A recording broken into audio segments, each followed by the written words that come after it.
नमस्ते दोस्तों, मेकटेक फैमिली में आपका स्वागत है। जो ये क्वेश्चन आपके स्क्रीन पे दिखाई दे रहा है, ये गेट से लिया गया है। ये क्वेश्चन आरएसी का one of the trickiest problem है। तो चलिए सबसे पहले क्वेश्चन को पढ़ते हैं। In a vapour compression cycle as shown in the figure, the evaporating and condensing temperature, evaporating temperature कितना है 260 degree 260 kelvin and condensing temperature 300 kelvin respectively. Evaporating temperature से मतलब है जो 0.4, 1 एंड 0, ये जो पॉइंट है इनका टेम्परेचर 260 केल्विन है। एंड कंडेंसिंग टेम्परेचर यानी कि कंडेंसर का टेम्परेचर, और कंडेंसर क्या है प्रोसेस 2 to 3 यानी 2 and 3 का टेम्परेचर क्या है 310 Kelvin.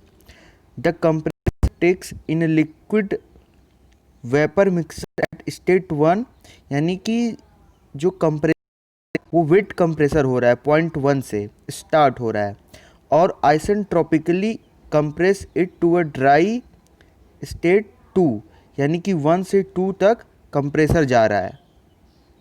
The specific heat of the refrigerant, यानी कि सीपी भी हमें गिवन है, and may be treated as a constant, जो कि एक कांस्टेंट है।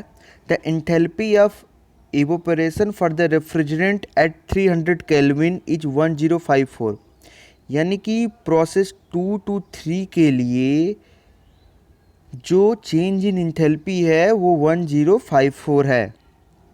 The difference in enthalpy 8.1 and 0, यानी कि H1 माइनस H0 हमें given in the question.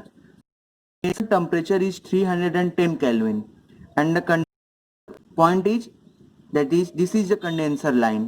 So T3 is equal to T2 is equal to 310 Kelvin, and evaporator temperature is 260 Kelvin, which is given in the question. So the temperature T1, T4 and T0 is equal to 260 Kelvin. T1 is equal to T4 is equal to 20 is equal to 260 Kelvin. This is the given in the question. And also the change in enthalpy at that is delta Fg at condenser temperature, that is 310 Kelvin, is 1050 kilojoule per kg, and delta HFG is equal to what? It is equal to the Hg minus Hf.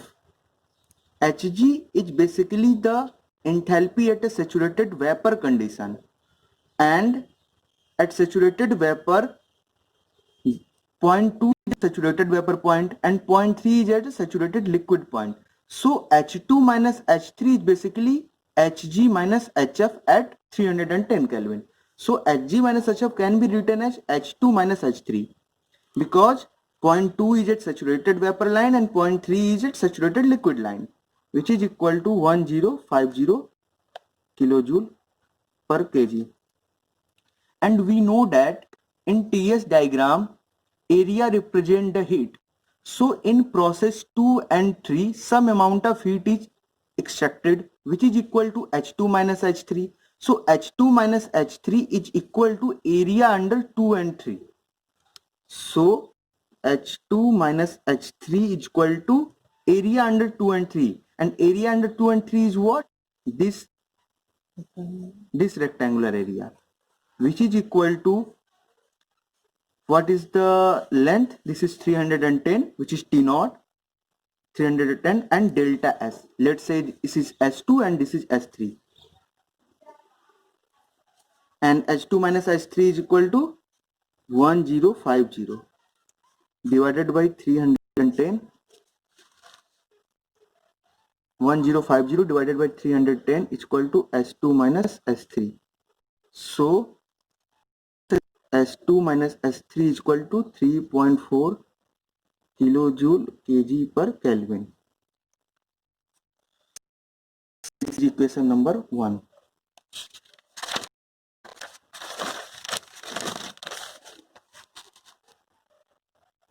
Now, for incompressible fluid, we can write that delta S is equal to Cp ln T final by T initial. This equation is valid only for incompressible substance, and point O and point O and point 3 lies in a saturated liquid line, and we know that liquid is very less compressible as compared to the gas. So we can assume that at point 2 and 3 fluid is incompressible. So we can write that as S3 minus SO is equal to Cp ln T3 by TO. This is only valid by assuming that fluid is incompressible. Why we assume that? Because point 3 and point O is in liquid state.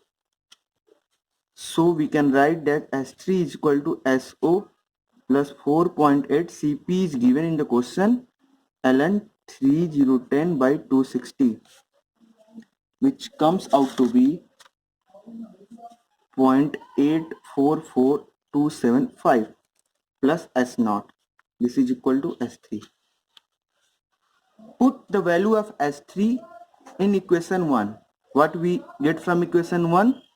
That is S2 minus S3 is equal to 3.4. By putting the value of S3 in equation 1, S2 minus 0.844275 minus S naught is equal to 3.4. S2 minus S naught is equal to S2 minus S naught, which is equal to, we have calculate 3.4.844275, which comes to be 4.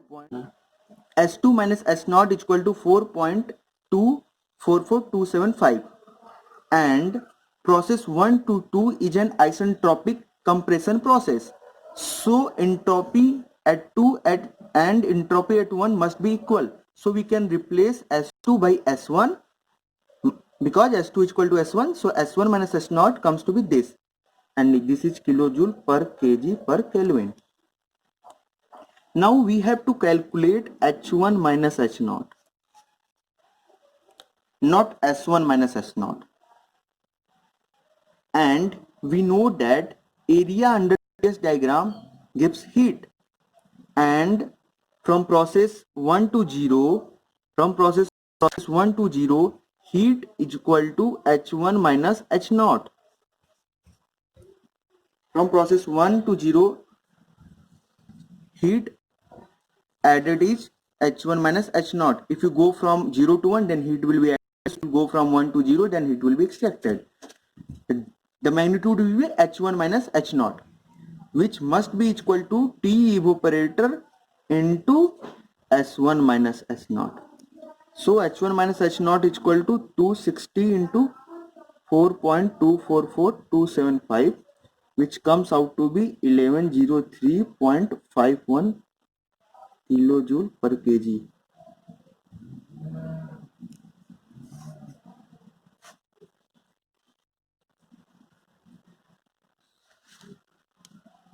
Which comes out to be 1103.51 kilojoule per kg. Thanks for watching this video. If you like this video, please subscribe to my channel.